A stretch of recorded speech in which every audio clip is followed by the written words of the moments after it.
Hey folks, Eric here from DirtyLittleSneakers.com. Today I want to talk to you about the brand new ASICS Kayano 27 that was just launched today.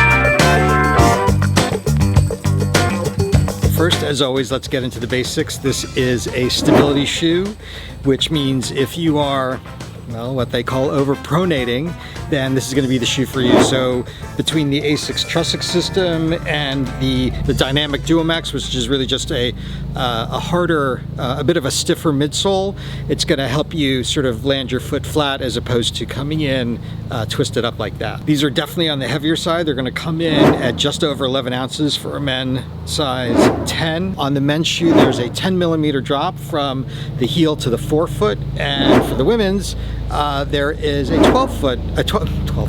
For the women's, there's a 12 millimeter drop from the heel to the forefoot. They're saying that's for women's specific biomechanical needs. And they're going to set you back 160 bucks. ASICS did send me this shoe for a review, and any opinions that you see are mine and mine alone, and I'm not getting paid for this video. Quick note, if you wouldn't mind hitting that like button below, get it up into YouTube algorithm a little bit more. It would just put more eyeballs on the video, and I would greatly appreciate it. There aren't that many updates to the 27 from the 26. The upper is definitely new, but it's still the jacquard upper, so it's an engineered mesh. Just notice that there's not as much venting in it.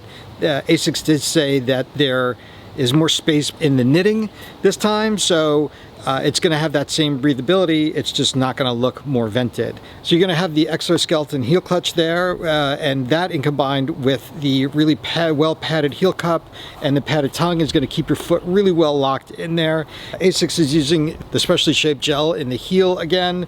They introduced that in the 26s. They're reusing it in the 27. They say that that really helps with shock absorption. There's also there's a gel coil right here in the forefoot. This isn't a very flexible shoe, so if you're looking for something that's super flexible racer, this isn't going to be the shoe for you. Think of this, I always say, think of this shoe as something that is more like a plush SUV than a race car. So midsole is really where all of the magic happens in a shoe. ASICS is using their flight foam technology for this midsole, and that combined with the ASICS DuoMax that was introduced a few years ago in the Kayanos is really what it gives this shoe its magic. This is what's going to keep your foot more steady, rock steady when you hit down. Notice on the outsole, this is the AHAR, which is the ASICS high abrasion rubber. This is going to be, 350, 400 miles before you start seeing a ton of wear and tear on this. Just notice that there aren't a lot of flex grooves in there. That's just going to be make the shoe a lot stiffer. And then the ASICS Trussic system, you'll see this Trussic system goes across the entire shoe as opposed to the Nimbus 22s, which is just half the shoe. That's what makes this shoe a lot more stable, is this really solid piece of plastic here combined with the DuoMax. So I would use these shoes as a recovery shoe and even as a long run shoe. This is not something that's going to be my race day shoe. This is not going to be something that I'm going to want to do speed work in. If you are interested in getting a pair of the ASICS Kayano 27s, I did put a link below. Just know that that does go to my YouTube associate account, and I will get a couple of shekels for each of those sales, but at no cost to you. So that's about it, folks. If you like this video, smash that like button below, get it up into the YouTube algorithm a little bit more. And if you like gear reviews, race reviews, or anything endurance sports related, I'm your guy. Hit the subscribe button and the bell next to it so you get notified when I put new videos up just about every week or so. All right, folks, thanks again for tuning in. I'll see you next time.